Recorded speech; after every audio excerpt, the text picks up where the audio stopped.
thought he was the smartest creep in the room, hiding behind a fake name, manipulating strangers, and getting away with it.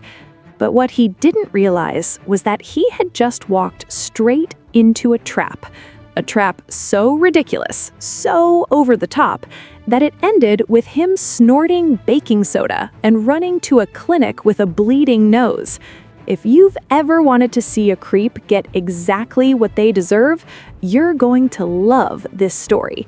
Make sure to hit that like button, subscribe to Silent Comeback, and turn on the bell notification, because the revenge stories we share here only get better from here.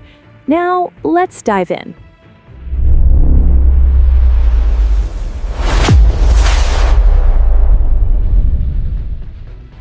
This story takes place in the late 90s, back when the internet was still wild. No rules, no moderation, no accountability, just raw, unfiltered chaos. We're talking about early online chat rooms, simple HTML pages where anyone could enter a nickname and instantly start talking. No signups, no tracking, no consequences. And as you can imagine, that attracted a certain type of person: creeps. People who would slide into private whispers, what we now call DMs, and harass others, especially young women. It was bad. So bad that users had to create their own systems to fight back. That's where the attic comes in. It wasn't just a chat room, it was a community, a tight-knit group of regulars who built their own private website to protect each other. You didn't just join, you had to be trusted, endorsed. Inside, they shared warnings about known creeps, tips on staying safe, and even coordinated counterattacks. If someone suspicious showed up, they'd get flooded. Hundreds of whisper messages at once, copy-paste chaos, enough to crash their connection and force them out. It was messy, but it worked, most of the time, because some creeps were smarter, or at least sneakier. And that's where he comes in. Let's call him Farmer Bob. At first, Farmer Bob didn't stand out. He blended in. He acted normally, just another user, and somehow he managed to get into the attic itself. That should have been impossible, but he slipped through, and for a while, no one noticed, until the reports started coming in. Quietly at first. A few younger members mentioned strange emails, unwanted messages. Something felt off. That's when the narrator and his girlfriend decided to step in.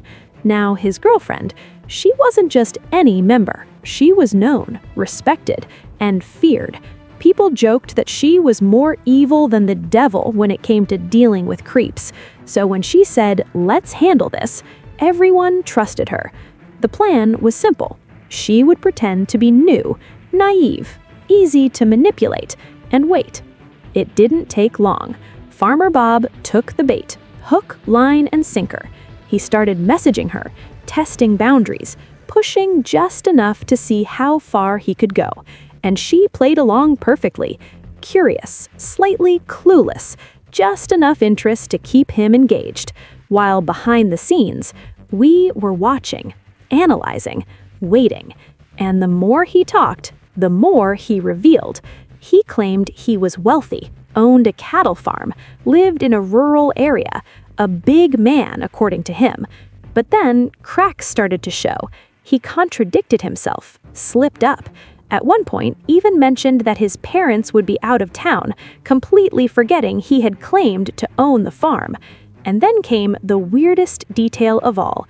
He bragged, repeatedly, about wearing wooden shoes, and how women supposedly loved it. At that point, it was obvious. This guy wasn't just a creep, he was an idiot.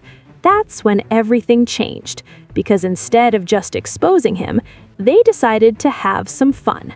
One night, the girlfriend dropped the bait, casually, like it was no big deal. She told him she might be interested in meeting up, but only under one condition.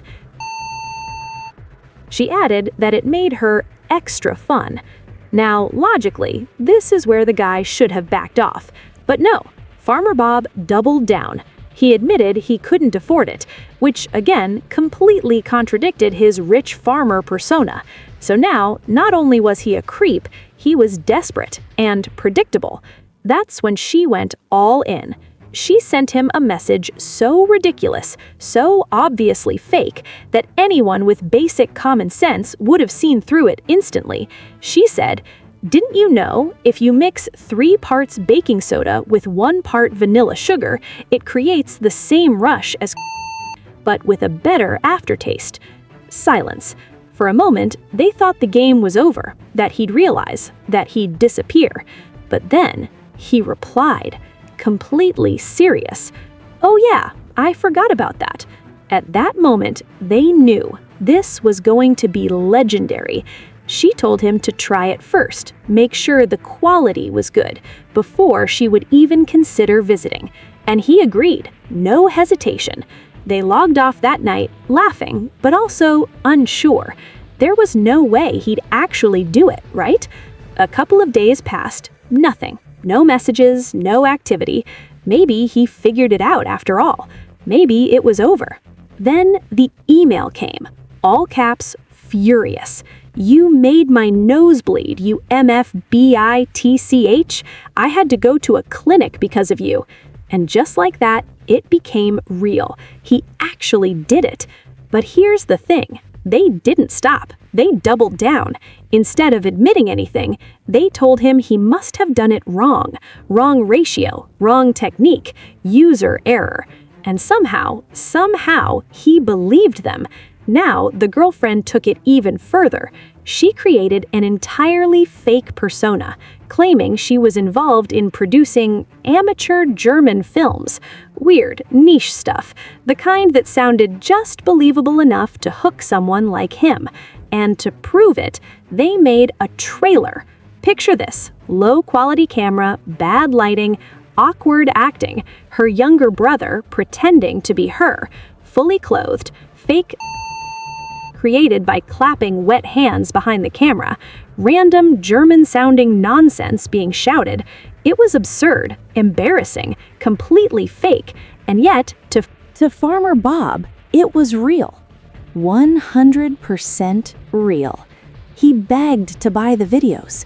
Desperate, hooked, obsessed. And that's when they made the final move. They agreed, but only on one condition. He had to try the homemade Coke again. After that, silence. No reply, no messages, no emails. He vanished. Whether he finally realized the truth or just gave up in embarrassment, no one knows. But one thing was certain: he never came back as Farmer Bob, and no one ever reported his email again. Think about that for a second.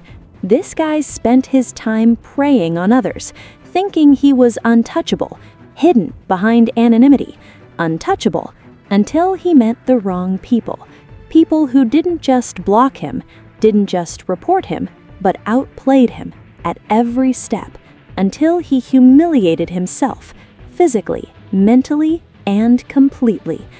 Sometimes revenge isn't about destruction, it's about exposure. Letting someone reveal exactly who they are and watching them collapse under their own stupidity. If this story made you laugh or gave you that satisfying feeling of justice, make sure to hit that like button, subscribe to Silent Comeback, and turn on the bell notification so you never miss stories like this. And tell me in the comments, what would you have done in this situation? Because trust me, this is just the beginning.